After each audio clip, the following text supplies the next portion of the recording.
माशाल्लाह बहुत ही मज़ेदार और जालीदार माशाल्लाह ज़बरदस्त हलवाई स्टाइल मैसूर पाक रेडी हुई है। माशाल्लाह मैं आपको तोड़ के भी दिखाती हूँ। ये देखिए माशाल्लाह कितने क्रिस्पी और इसकी जाली और कलर चेक करें माशाल्लाह। बिस्मिल्लाहिर्रहमानिर्रहीम। अस्सलाम वालेकुम व्यूअर्स, विलेज हैंडी रोटी यूट्यूब चैनल पे आपको खुश आमदीद। आज मैं फिर हाज़िर हूँ एक नई और बहुत ही मज़ेदार फेमस मैसूर पाक की रेसिपी के साथ।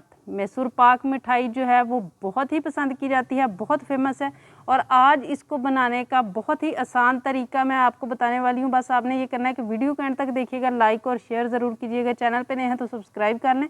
तो चले बिना टाइम ज़ाया किए रेसिपी शुरू करते हैं।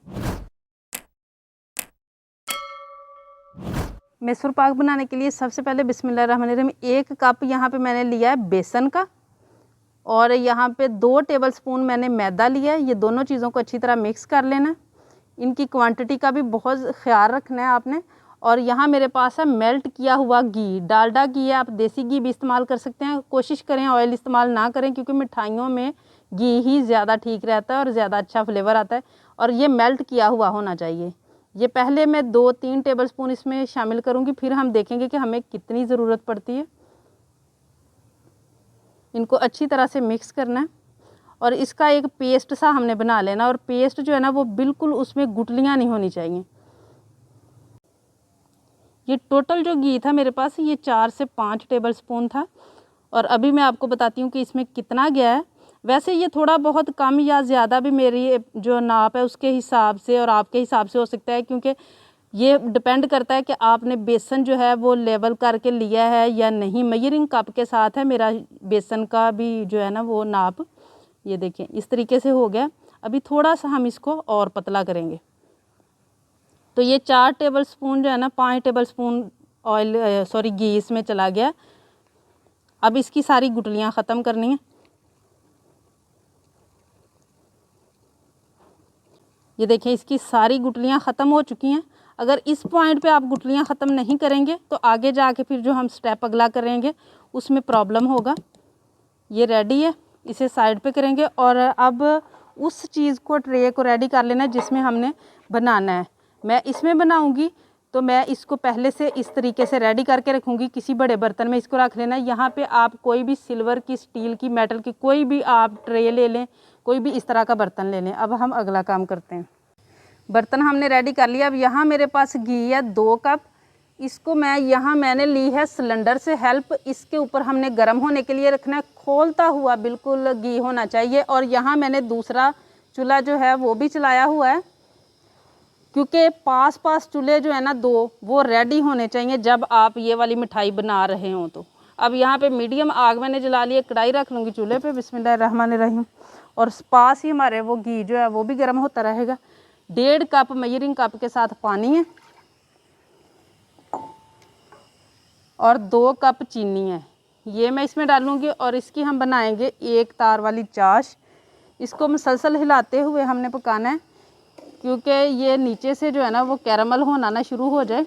इस तरीके से पहले हम चीनी को अच्छी तरह से मेल्ट होने देंगे। चीनी मेल्ट होने के बाद इसे पकते हुए 5 मिनट हो चुके हैं और यहाँ आप देख सकते हैं कि जब ड्रॉप गिर रहा है तो तार कैसे निकल रही है, ये देख सकते हैं आप। और इसी तरह जो है ना वो एक तार निकलनी चाहिए। अब इस पॉइंट पे आके जो हमने बेसन, मैदा और घी को हमने रखा हुआ है पेस्ट बना के, वो इसमें शामिल करेंगे और इसको हमने मीडियम आग पे भूनते जाना है तकरीबन 5 मिनट। मैं अपने कैमरामैन से कहूँगी कि वो मुसलसल आपको दिखाता रहे। बेशक वीडियो लंबी होगी लेकिन आपको सारा प्रोसीजर समझ आए, इसलिए इस तरीके से जो है ना वो इसको करते रहना ताकि अच्छी तरह से इस चाश के अंदर मिक्स हो जाना चाहिए ये सारा कुछ। आप देख सकते हैं अभी इस पॉइंट पे गुठलियाँ सी महसूस हो रही हैं और इसीलिए पहले जब हमने मिक्स किया था तो मैंने आपको बताया था, तब हमने कोशिश की थी कि सारी गुठलियाँ ख़त्म कर ली जाएं। लेकिन अभी भी जो है ना इस पॉइंट पे भी गुठलियाँ बन जाती हैं, तो ये सारी गुठलियाँ ख़त्म होनी चाहिए और इसी तरह मुसलसल हिलाते रहना है। यही चीज़ें जो हैं वो रेसिपी को परफेक्ट करती हैं। आहिस्ता आहिस्ता माशाल्लाह गुठलियाँ ख़त्म हो रही हैं और ये भी जहन में रखना है कि एक ही सिमत में हमने इसको हिलाना है।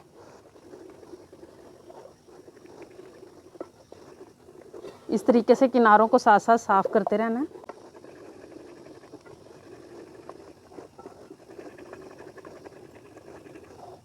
माशाल्लाह सारी गुटलियाँ निकल चुकी हैं। और अब यहाँ मेरे पास है येलो फूड कलर।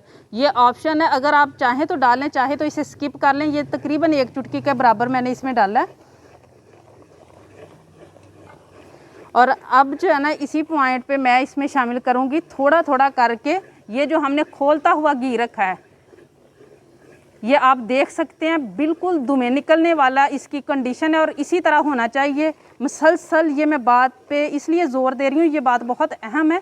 और थोड़ा थोड़ा करके अब इसमें हम शामिल करते रहेंगे। एक हाथ से हमने इसको हिलाते जाना है और एक हाथ से हमने जो है ना वो इसमें शामिल करते जाना है, इस तरीके से। इसी तरह थोड़ा थोड़ा करके डालते जाना है। और यही वजह है कि चूल्हा जो है ना दूसरा हमारे पास होना चाहिए, ताकि हम इसको जो है इसी तरह गरम गरम को डालते रहें।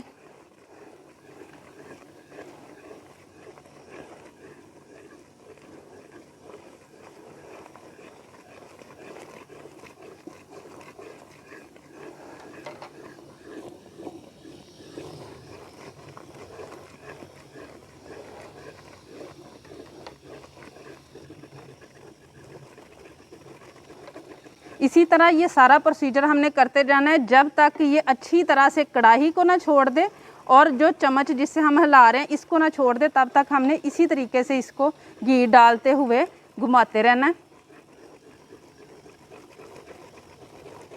माशाल्लाह इसने सारा जो है ना वो मटेरियल घूमना शुरू हो गया कढ़ाई को। ये आप देख सकते हैं माशाल्लाह छोड़ दिया और इस चम्मच को भी छोड़ दिया। तो अब ये बिल्कुल रेडी। अब फ़ौरन हमने गरम गरम को जो है ना वो उस बॉल में डाल देना है जो हमने रेडी किया है।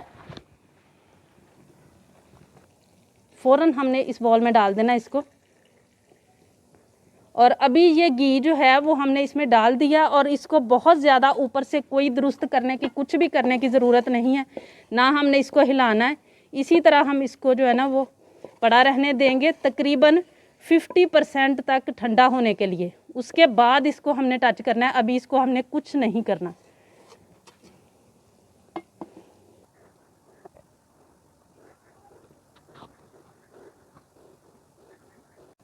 तकरीबन 50% ठंडा हो चुका है। बहुत ज़्यादा ठंडा नहीं करना, बाद में इसकी कटिंग नहीं होगी। और इस तरीके से करके हल्का सा उल्टा करके, कुछ घी जो है वो पहले ही निकल चुका है, इस तरीके से हम निकाल लेंगे।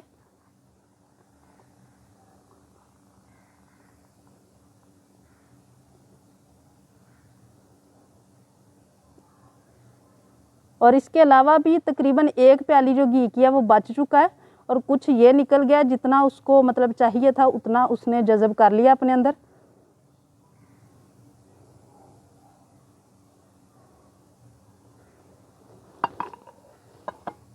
अब इसी पॉइंट पे इसकी हम कटिंग करेंगे, क्योंकि अगर बाद में करेंगे तो ये टूट जाएगा, कटिंग नहीं ठीक से होगी। जिस भी साइज़ में आप रखना चाहते हैं इस तरीके से।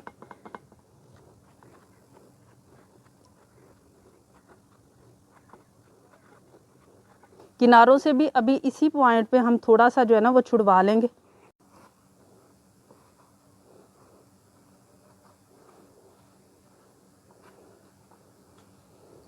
अब इसको निशानात हमने लगा लिए हैं। अब इसी तरह पड़ा रहने देंगे मुकम्मल ठंडा होने तक 2-3 घंटे के लिए।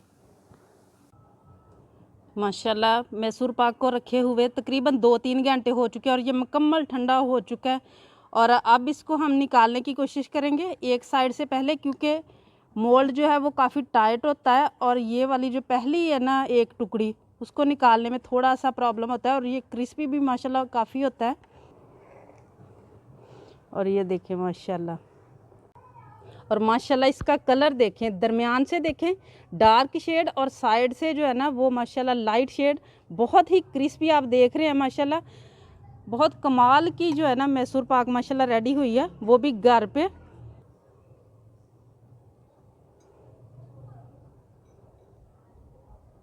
और माशाल्लाह आप देख सकते हैं इसकी जाली कितनी ज़बरदस्त निकली है।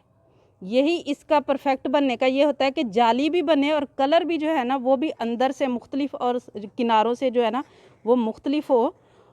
माशाल्लाह बहुत ही मज़ेदार और जालीदार माशाल्लाह ज़बरदस्त हलवाई स्टाइल मैसूर पाक रेडी हुई है। माशाल्लाह मैं आपको तोड़ के भी दिखाती हूँ। ये देखिए माशाल्लाह कितने क्रिस्पी, और इसकी जाली और कलर चेक करें माशाल्लाह। उम्मीद है आज की ये रेसिपी आप लोगों को बहुत ज़्यादा पसंद आई होगी। इसे ज़्यादा से ज़्यादा शेयर करें ताकि हर कोई इस रेसिपी को घर पे बना सके। जो हलवाइयों वाली रेसिपी है वो घर पे ट्राई कर सके। वीडियो को लाइक कीजिएगा, चैनल पे नहीं है तो सब्सक्राइब कर लें, बेल का आइकन प्रेस कर लें ताकि इसी तरह की हर अच्छी रेसिपी का नोटिफिकेशन सबसे पहले आप तक पहुँचे। अगली वीडियो तक के लिए विलेज हांडी रोटी की तरफ से अल्लाह हाफिज़।